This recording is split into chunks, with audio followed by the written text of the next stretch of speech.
That would be scientifically honest, and this have to be done.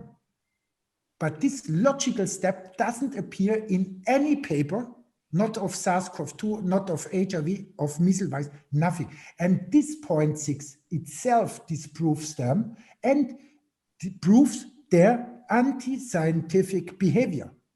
This was point 6. No virus ever seen in a human being, in its liquids, nor its genetic material to core. Point 7. Animal experiments. They claim that we do animal experiments and we get similar symptoms in certain kind of animals, which would equal AIDS, which would equal Ebola, which would equal measles, or which would equal COVID-19, right? So please check these papers and you'll see on your own. Second, the complete anti-scientific behavior, no control experiment.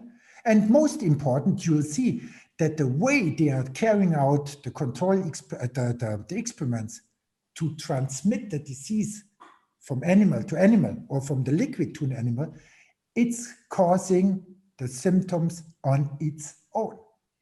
They would inject huge amount of volumes inside the brain, through the eye, through the ear, through a tubing inside the lung, right? And they would say, this is the symptom of COVID. And it's so cruel, it's so stupid, and it's so anti-scientific because no control experiment ever taken out in the whole field. And remember what I said about this 89-page review of the year 1999 on the history of virology, that when they carried out those experiments, the infection experiment, they never could induce disease in an animal, never ever. And only with this unscientific behavior, and it was Robert Koch who started with this. This was Louis Pasteur. And you could read the book of the Princeton University Press, published in '93, of Professor Geisen, The Hidden Science of Louis Pasteur. You find that Pasteur was aware of this, that he did public experiments, he intoxicated sheep and said, look, they are dying because they are infected and not vaccinated. Then he was using sheep not intoxicated, and he said, look, he infected them, but they're healthy because they have been vaccinated. The truth was in his diaries, right, and became public later. And Max Perutz was writing in the New York Review of Books. This was my intellectual flagships for long years. The most challenging newspaper, the New York Review of Books. But then Max Perutz was writing a review on these books and said, thanks God Pasteur was betraying a little bit. Otherwise, the theory of infectious diseases would have no chance to surface at this time. So this is it, the point 7, right? And it's easy. Wow. Check this and read the material methods part of any publication on SARS-CoV-2 or HIV, and you see this pattern of the 7 steps. And you see no control experiments, and that in doing what they are doing, they are disproving themselves. And it's easy like this. Stefan, we have probably 1 or 2 more questions, like a couple more questions each for you. If you have some, do you have time for a few more? Yes, sure. Okay. Joe, Tommy, if you guys want to go ahead on any of yours. Dr. Lanka, so I want to bring your brilliance into something that seems very simple. I know what I believe and I know how I respond to people. But this concept is breaking my heart that we're teaching children that they can kill their grandmother. We're teaching children that they can infect each other or close down a school. Like that's just driving me crazy, the whole contagion. So if we just take a simple scenario, a family of 4 living together, all get the stomach bug. They all infected each other and they all went through it at the same time. They vomited, they purged for 2 days. Your brilliance bringing into this scenario, how would you explain that with your background? Okay. the first and most important thing, you should not use the word brilliance. What I'm using, I take up experience from other people and I bring it together, and it's the most normal thing what we are doing, and this is what is expected by every scientist that he should behave it, and that's the normal thing. So please, Good point. Okay. Yeah, we should not do the same thing with the Nobel Prize and things in Anders. And, you're right. Okay, so I mean, this is the knowledge of Dr. Hammer. He showed that a trauma can act in the same time on a whole family, on a whole block, when they believe it's like this, I mean, even when you think that the bomb was exploding nearby, but in fact it was not a bomb, but we just believe it was like this, then when everybody thought, oh, I have no oxygen to breathe anymore, then all of a sudden those mechanisms are on set, which are there to help you survive for a short time of extreme situation. And all animals behave instinctive in the right way. They would disappear out of this field and never ever would run into the same thing. But we, as we are not aware and as we can't escape, as we have flats to pay a job, as we are in contracts, as we are in families and whatsoever, we are not leaving the situation, right? What means that the impact of what happened, it's lasting on us for weeks or months or even years. And this is what is delivering the disease burden. Or of course, if it's something very hard.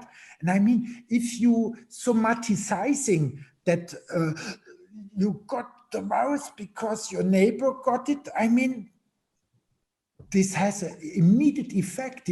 A word can kill, And in the 70s, those experiments really had been carried out by sociologists running to some tribe people. And when the medicine man pointing with his sticky bone, to somebody and said, he is the bad, he is expelled from us, he's going to die, this person is going to die. And I mean, you see it with cancer diagnosis. The one always who get healthy with or without chemotherapy. And we have also cases where people surviving chemotherapy for a long run. And we have people surviving prisons. They not even losing a teeth or using their hair. Those are the people who have faith, belief in their own and in God and in a sense, in a meaning. And so if you don't give up, but if you are overwhelmed, and this is one of the conditions what Hammer found out, it's then processes are starting which we call disease. But he would not call them disease, he would call them a meaningful biological process in order to survive under extreme situation. If you get no breath, you automatically tissues inside your lung are growing in order to get more oxygen out. And if we won't need it after the war, we see the white flag, then no tanks, no bunkers, no bombs, then all of a sudden this tissue is digested because it's not needed anymore. And then we would call it tuberculosis. So always two diseases are connected with each other. When first the tumor is built up and afterwards it's auto-digested, right? Then those are for school medicine, two separate diseases. But in reality, this is one program to digest something. If like a bone sticks somewhere, for us human, it would equal an angel. You cannot get rid. You want to digest to get it rid, you can't, right? Then you develop at this place, you develop a tumor. Oh, you're saying something that you can't swallow, you can't come to accept. You can't come to accept something. You develop an issue in your digestive tract. Then. Absolutely. Okay. Absolutely. Makes sense. And so everybody recommend the one who wants really to understand, he has to do two things at least. He had to check the 7 points and he had to check the better explanation what we have in biology. And this is the Hamer's finding. And if you then go as well into history where the concepts were coming from, this is a great help to accept that it's different like believed before. But the 7 points are important, and Hamer's understanding of medicine or biology. So, and I don't like these names, new medicine, because medicine is a substance to suppress symptoms. And funny enough, Plato would say, some 2,400 years, he would say there are two kinds of medicines, like Siamus O'Mahony is saying in his book, Can Medicine Be Cured, right? And Plato is saying there's one medicine for the unfree, the slaves. In this medicine, we suppress symptoms with medication in order that they can work quickly again. Imagine. And there is a medicine for the free. And there the soul is treated. Wow. Oh, wow. Wow. Wow. Joe, you want to go ahead on one more? On page 262 of Siamus O'Mahony's book, Can Medicine Be Cured? And here you see it. And it was Hamer who found this and brought it back into action. And this is really, I speak of a biology after Hamer. And in German, after has two meanings. It means according to Hamer, to honor him, to honor his findings, right? And on the other side, the biology after him, it's not the same before, because he got cleared out of all these misconceptions that the bad can materialize inside our bodies, right? Wow.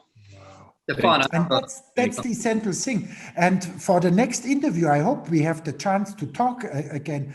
I would say even that what we are experiencing in Corona, it's a healing crisis, because what Hamer found, when all of a sudden we are getting a constant alarm situation in sympathicotony, our extremities, hand, arms are cold, our mind is fixed on this thing, what happened, you know, boom, boom, boom, boom, boom. Mm-hmm. We can't sleep, we are driven, probably we turned immediately into depression or in money, you know. Anyway, that then if the traumata, it's resolved because we got a new job or we got the notice our child was not, you know, it's still alive, the accident didn't happen or something like this, or you can transform the trauma acting on you to a way that you can smile on this. This was Hamer was saying, when you can smile on this, what happened to you, if you can smile again, this is gone. Then you are going to the healing process. And then you go really deep into vagotony, you get a real good sleep, and happy you have the time to sleep then. If not, if you have to fight with coffee, you know, not to go to work or whatsoever, then you go into the healing process, the tumor is auto-digested, or that the bone is rebuilt, so the reconstitution phase, right? And then it turns into normal. But he found that in all healing process, you'll get a healing crisis, right? And all old medical doctors experience this. Franz Anton Moser here, the famous medical doctor 150 years ago, who became very famous in France. He was speaking about the healing crisis. He said, when I can induce the healing crisis, then the people get healthy.